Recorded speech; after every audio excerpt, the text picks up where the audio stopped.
বগুড়ায় শিশু ধর্ষণ, 4 জনকে আসামি করে মামলা।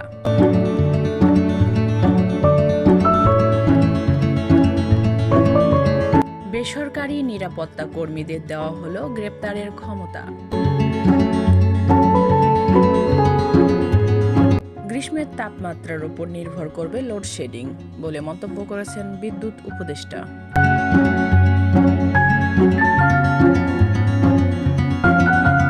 টাঙ্গাইলে সাবেক এমপির বাসা দখল করে রাখা হলো 20 মানসিক ভারসাম্যহীনকে।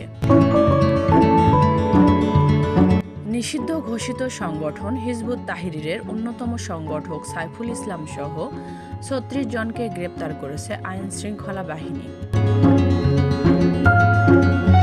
নারীদের উপর হামলার খবর নতুন বাংলাদেশের সম্পূর্ণ বিপরীত বলে মন্তব্য করেছেন প্রধান উপদেষ্টা।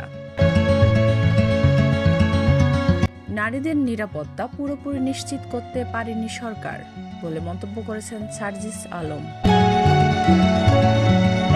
শিশু ধর্ষণে জড়িতদের দৃষ্টান্তমূলক শাস্তি নিশ্চিত করা হবে বলে মন্তব্য করেছেন উপদেষ্টা আসিফ মাহমুদ।